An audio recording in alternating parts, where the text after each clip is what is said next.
Hello friends, welcome to சுவையான சமையல். இன்றைக்கி நம்ம சுவையான சமையல் சேனலில் சுவையான சூடு மிட்டாய் எப்படி செய்கிறது அப்படிங்கிறத பார்க்க போகிறோம். இந்த சூடு மிட்டாய் ரொம்பவே ஃபேமஸான ஸ்வீட். குமரி மாவட்டத்தில் எந்த ஒரு திருவிழாக்கள் அப்படின்னாலும் நீங்கள் இந்த சூடு மிட்டாய் கடையை பார்க்கலாம். இந்த சூடு மிட்டாய் சூடாக சாப்பிட்றதுக்கு ரொம்பவே சுவையாக இருக்கும். குழந்தைகள் முதல் பெரியவர்கள் வர எல்லோருமே விரும்பி சாப்பிட்ற தேன்குழல் அப்படிங்கிற இந்த சூடு மிட்டாயை நம்ம வீட்டிலையே சுலபமாக எப்படி செய்கிறது அப்படிங்கிறத பார்க்குறதுக்கு முன்னாடி நீங்கள் இன்னும் சுவையான சமையல் சேனலை சப்ஸ்கிரைப் பண்ணலை அப்படின்னா சேனலை சப்ஸ்கிரைப் பண்ணிக்கோங்க. கூடவே பக்கத்தில் இருக்கிற பெல் ஐக்கானை கிளிக் பண்ணிக்கோங்க. வாங்க சுவையான சூடு மிட்டாய் எப்படி செய்கிறது அப்படிங்கிறத பார்க்கலாம். 3 கப் பச்சரிசி மாவு எடுத்திருக்கேன். பச்சரிசியை தண்ணியில் நல்லா ஊற விட்டு கழுவி எடுத்ததுக்கு அப்புறமா வெயிலில் காய விட்டு அதை பொடிச்சு எடுத்திருக்கேன். அதில் தான் 3 கப் எடுத்திருக்கேன்.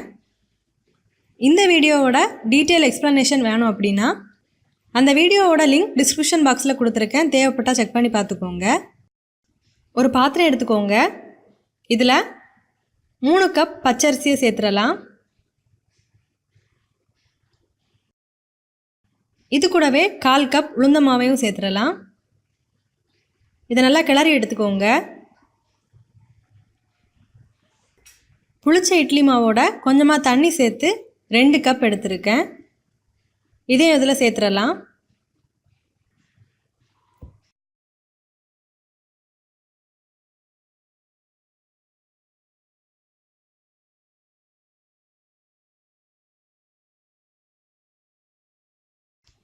இதை நல்லா மிக்ஸ் பண்ணி எடுத்துக்கோங்க.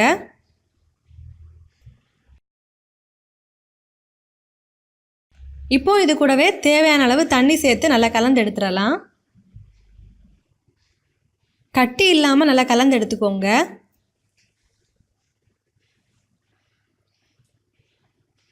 பாருங்கள், இந்த மாதிரி மாவை நம்ம எடுத்து விட்டோம் அப்படின்னா மெலிசா இடைவெளி இல்லாமல் விழுற பதத்துக்கு இருக்கணும்.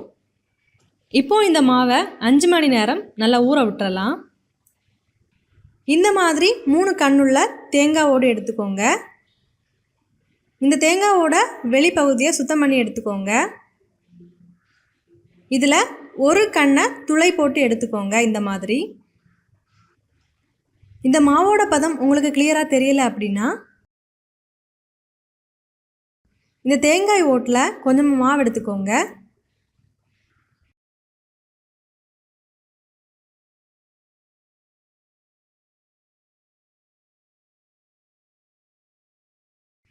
இந்த தேங்காய் ஓட்டில் நம்ம போட்டிருக்கிற துளை வழியாக இந்த மாவு சுலபமாக வர்றது மாதிரி பார்த்துக்கோங்க.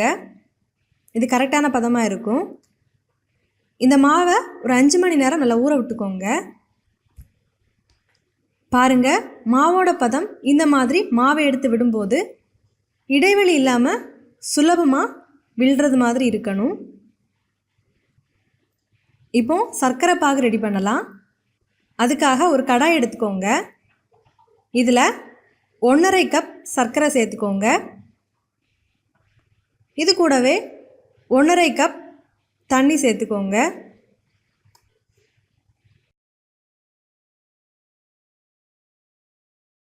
இந்த சர்க்கரை நல்லா கரையிறது மாதிரி நல்லா கிளறி விட்டுக்கோங்க.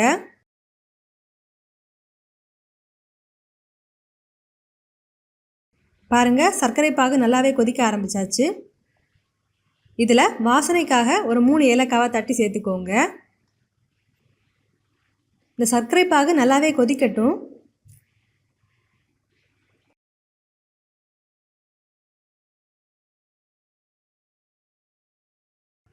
பாருங்கள், சர்க்கரை பாகில் அரை கம்பி பாகு பதம் வந்தாச்சு. இப்போ ஸ்டவ் ஆஃப் பண்ணிடலாம். ஒரு கடாயில் எண்ணெயை சூடு பண்ணிக்கோங்க. பாருங்கள், எண்ணெய் நல்லாவே சூடாகியாச்சு. பாருங்கள், இந்த மாவை நம்ம 5 மணி நேரம் நல்லா ஊற விட்டு எடுத்தாச்சு. இந்த மாவை நல்லா ஊற விட்டு எடுத்தீங்க அப்படின்னா தான் இந்த சூடு மிட்டாய் செய்கிறதுக்கு உங்களுக்கு கரெக்டான பதத்தில் வரும். பாருங்கள், இந்த மாதிரி கொஞ்சமாக மாவு எடுத்து போட்டிங்க அப்படின்னா அது பொரிஞ்சிட்டு உடனே மேலே வரணும். இது கரெக்டான பதம்.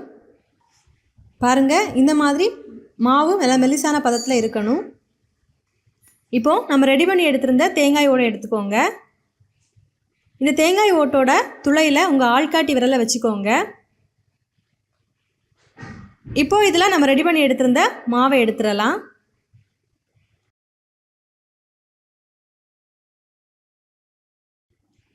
இப்போது இந்த மாதிரி வலது கையோட ஆள்காட்டி விரலை இந்த துளையில் வச்சுக்கோங்க.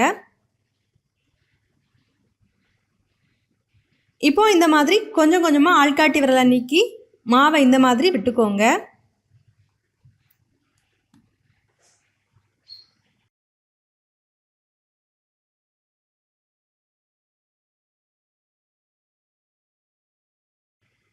இதை ஒரு பக்கம் வந்ததுக்கு அப்புறமா திருப்பி போட்டு வேக வச்சுக்கோங்க.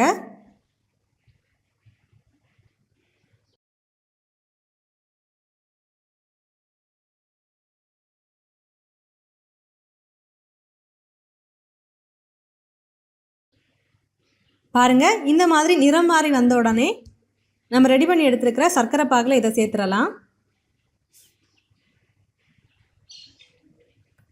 இப்போது இதை சர்க்கரை பாகில் கொஞ்ச நேரம் ஊற விட்டு எடுத்துக்கோங்க. இந்த மாதிரி எல்லா மாவையுமே பண்ணி எடுத்துக்கோங்க.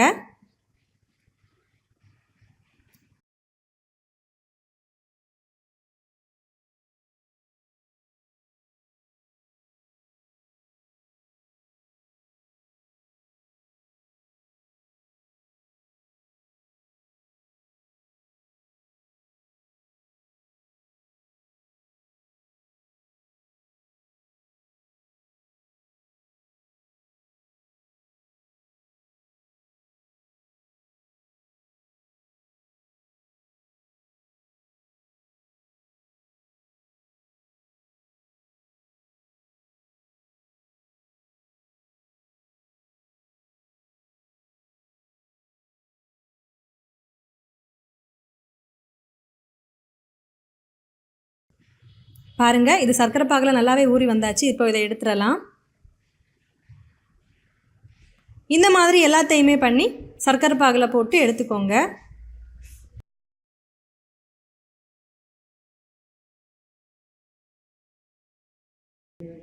இந்த தேன்குழல் பார்த்தீங்கன்னா சூடாக சாப்பிட்றதுக்கு ரொம்பவே சுவையாக இருக்கும்.